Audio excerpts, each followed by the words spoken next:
నమస్తే. Lagacharla pharma village విషయంలో ప్రభుత్వం అయితే వెనక్కి తగ్గింది. ఇక ఫార్మా సంబంధించిన కంపెనీల కోసం భూసేకరణ అయితే చేపట్టే ఉద్దేశం లేదని ఒక స్పష్టమైన ప్రకటన చేసింది. దీంతో పెద్ద ఎత్తున ఇటు ప్రతిపక్షాలు ప్రధానంగా బీఆర్ఎస్ అయితే మా పోరాట ఫలమే, అందుకోసమే ప్రభుత్వం వెనక్కి తగ్గింది, రైతులకు అండగా నిలిచి మేము ఫైట్ చేసినందుకే ప్రభుత్వం వెనక్కి తగ్గిందని కూడా ఇటు బీఆర్ఎస్ అంటుంది. మరోవైపు ప్రజా అభిష్టానం మేరకే, రైతుల అభిప్రాయం మేరకే మేము ఒక అడుగు వెనక్కేసామని ప్రభుత్వం అయితే ఒక స్పష్టమైన సంకేతాన్ని ఇచ్చింది. అయితే ఇదే నేపథ్యంలో ఈ అంశం విషయానికి వస్తే సీఎం రేవంత్ రెడ్డి తన సొంత కాన్స్టిట్యున్సీ అయిన కొడంగల్లో పరిశ్రమలను తీసుకురావాలనుకున్నాడు. ఆ పరిశ్రమలు తీసుకురావడం ద్వారా అక్కడ భూముల ధరలు పెరుగుతాయి, అలాగే స్థానికంగా చాలామందికి ఉపాధి అవకాశం ఇచ్చే అవకాశం ఉంటుంది.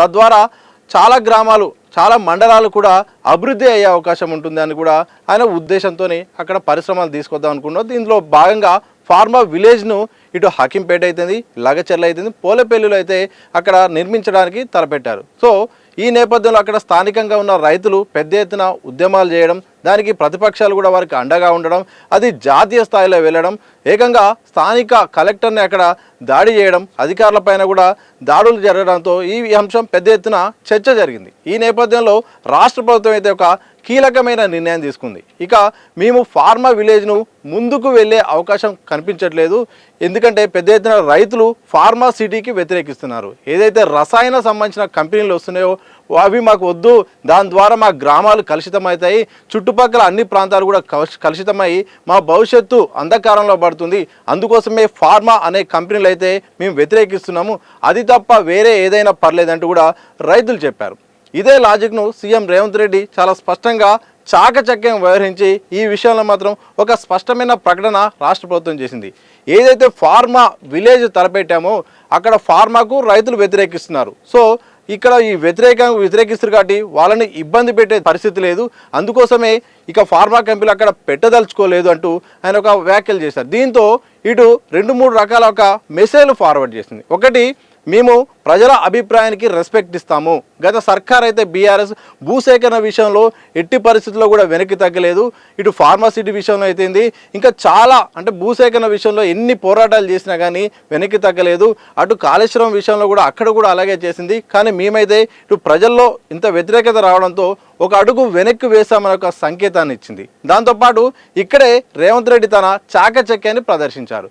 ఏంటంటే ఫార్మా కంపెనీలకు ప్రజలు వ్యతిరేకిస్తున్నారు, కానీ కాలుష్యరహితమైన కంపెనీలు రావడానికైతే ఇక్కడ అనుకూలంగా వాళ్ళు ఉన్నట్టు కూడా అక్కడ ప్రజా అభిప్రాయాన్ని స్వీకరించి మేము ఫార్మా కంపెనీలు అయితే ఇక్కడ పెట్టదలుచుకోలేదు, కానీ మంచి అంటే ఏదైతే ఈ టెక్స్టైల్ సంబంధించిన కంపెనీలు ఇక్కడ పెట్టాలనుకుంటున్నాము దాన్ని ఇండస్ట్రియల్ పార్క్గా ఏర్పాటు చేయబోతున్నామని మరొక నోటిఫికేషన్ అయితే ఇచ్చారు. దీంతో ఇక ఫార్మా బదులుగా అంటే భూసేకరణ అనేది ఆగదు, అంటే ఫార్మా విషయంలో భూసేకరణ ఆగుతుంది, కానీ ఈ కంపెనీలు ఏర్పాటు చేసే విషయంలో మాత్రం భూసేకరణ ఆగదు. మరో నోటిఫికేషన్ ఇస్తాము, ఇక్కడ స్థానికంగా చాలామందికి ఉపాధి అవకాశాలు దొరుకుతాయి, తద్వారా ఈ ప్రాంతం అభివృద్ధి అవుతుంది, ఇటువైపు ప్రజలు కూడా అభిప్రాయాన్ని మేము పరిగణలోకి తీసుకుంటామని కూడా ఒక మాస్టర్ స్ట్రోక్ను సీఎం రేవంత్ రెడ్డి ప్రకటించారు. దీంతో తన సొంత కాన్స్టిట్యున్సీలో ఇక నేను ఒక అడుగు తగ్గాను, కానీ 4 అడుగులు ముందుకేశాను, ఇక్కడ ఇండస్ట్రియల్ పార్క్ ఏర్పాటు చేస్తున్నా అనే సంకేతాన్ని సీఎం రేవంత్ రెడ్డి ఇచ్చారు. ఇక బీఆర్ఎస్ ఈ అంశంలో ఎటు ముందుకు వెనుక పోలేని పరిస్థితి. ఒకవైపు ఫార్మాకు వ్యతిరేకంగా రైతులు ఉన్నారు, వారికి అండగా ఉంటామని బీఆర్ఎస్ చెప్పింది.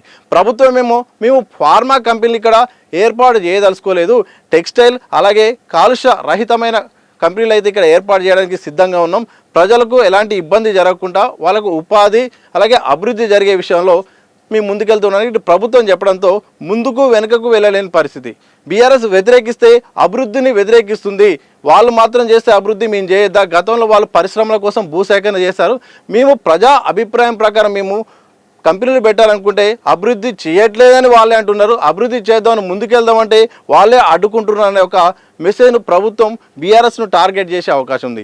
ఈ నేపథ్యంలో ఇటు బీఆర్ఎస్ను ఇటు గతంలో బీఆర్ఎస్ తీరును అలాగే స్థానికంగా ఉన్న అంటే 2 రకాలుగా ముందు నుయ్యి వెనుక గొయ్యి అన్నట్టుగా బీఆర్ఎస్ను ఇరుకున పెట్టేలాగైతే రాష్ట్ర ప్రభుత్వం అయితే అడుగులు వేసింది. మరోవైపు ఒక అడుగు వెనుక తగ్గి మేము బీఆర్ఎస్లా కాదు, మేము ప్రజాభిప్రాయం గౌరవిస్తామంటూనే సీఎం తను ఏమనుకున్న లక్ష్యాన్ని అయితే ముందుకెళ్తున్నారు.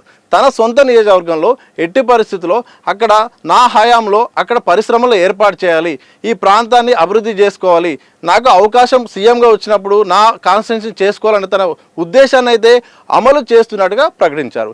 ఏదైతే ఇప్పుడు ఇకపై ప్రజా అభిప్రాయం ప్రకారం వాళ్ళ అభిప్రాయాలు సూచనలు చేసుకొని గ్రామ సభలు కూడా ఏర్పాటు చేసుకొని వాళ్ళకి ఏమేమి కావాలో ఎలాంటి ఇబ్బంది లేకుండా వాళ్ళ కోరికలు ఏంటి, వాళ్ళ భూములు వాళ్ళ త్యాగం చేస్తే ఎలాంటి నష్టపరిహారం ఇవ్వాలనే ఒక అంశాన్ని పరిగణన తీసుకొని ఇక సామరస్యంగా అంటే ప్రతి వివాదాస్పదం కాకుండా వాళ్ళ అభిప్రాయాల ప్రకారం ముందుకెళ్లాలని సీఎం యోచిస్తున్నారు.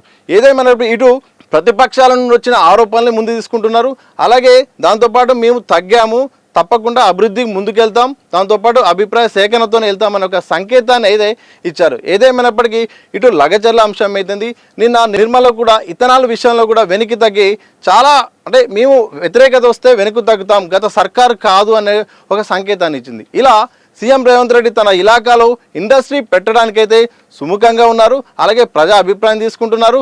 బీఆర్ఎస్ను ఇరుకున పెట్టేలాగా నిర్ణయం తీసుకొని తాను అనుకున్న మల్టీపర్పస్ ఇండస్ట్రియల్ పార్క్ పెడుతున్నాము అనే ఒక సందేశాన్ని అయితే ఇచ్చారు. దీని ద్వారా అభివృద్ధి చేస్తాము, ప్రతిపక్షాలు చేసే ఆరోపణల నేపథ్యంలో మేము అభిప్రాయం తీసుకుపోతున్నాం అనే ఒక సంకేతం. అంటే రకరకాల ఇటు బయట వస్తున్న వార్తలకు దాని తగ్గట్టుగానే వాళ్ళకి తగ్గట్టుగానే సమాధానం ఇచ్చే ప్రయత్నం చేశారు. నిన్న నోటిఫికేషన్ ఒకసారి చూస్తే వార్తలు చూసాము, అక్కడ స్థానికంగా రైతులు ఇబ్బందులు పడుతున్నారు, చాలా మీడియా సంస్థలు కానీ పేపర్లు వచ్చిన కథనాలు కానీ అభిప్రాయ సేకరణలో చేసిన వాళ్ళ అంశాలను పరిగణలోకి తీసుకున్నాము.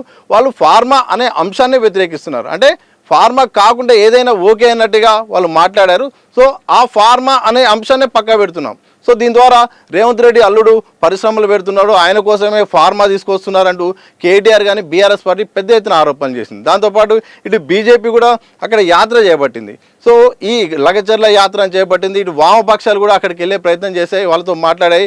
వీళ్ళందరికీ సమాధానం చెప్తూ ఫార్మాకు మేము దూరంగా ఉంటున్నాము, కానీ అభివృద్ధి చేసే విషయంలో ప్రజల అభిప్రాయం ప్రకారం అక్కడ ఇండస్ట్రీస్ అయితే తీసుకొస్తామనే విషయాన్ని స్పష్టంగా నోటిఫికేషన్ ద్వారా చెప్పారు. మరి చూడాలి ఈ నోటిఫికేషన్ తర్వాత బీఆర్ఎస్ ఎలా స్పందిస్తుంది. స్థానికంగా ఇప్పటివరకైతే రైతులు అక్కడ ప్రజలైతే ఫార్మాను వ్యతిరేకించారు. మరి ఇండస్ట్రియల్ పార్క్ వస్తే వాళ్ళు ఏమంటారు, వాళ్ళు వచ్చిన అభిప్రాయాలు వాళ్ళ సమస్యలైనా ఆందోళన చేపడితే ప్రభుత్వం ఎలా ముందుకెళ్తుంది, ఇక అభిప్రాయ సేకరణలో మాత్రం అధికారుల తీరు ఎలా ఉండబోతుంది, మరిన్ని విషయాలు తెలియాలి. ఎందుకంటే తన సొంత కాన్స్టిట్యున్సీలో తను పరిశ్రమలు పెట్టాలని కృత నిశ్చయంతో ఉన్నారు. ఈ సందర్భంలో మరి వచ్చే కాన్సిక్వెన్సెస్ను ఎలా ఫేస్ చేస్తారు, దాని తర్వాత వచ్చే పరిణామాలు ఏంటి, ప్రతిపక్షాలు ఎలా స్పందిస్తాయి, దాన్ని అధికార పార్టీ ఎలా ఢీకొంటుంది, ప్రభుత్వ ప్రకారం పరిశ్రమలు ఖచ్చితంగా అక్కడ పెట్టాలంటే ఎలాంటి లక్ష్యాలతో వెళ్తుంది, ఇవన్నీ తెలియాలంటే మరికొద్ది రోజులు ఆగాల్సిందే.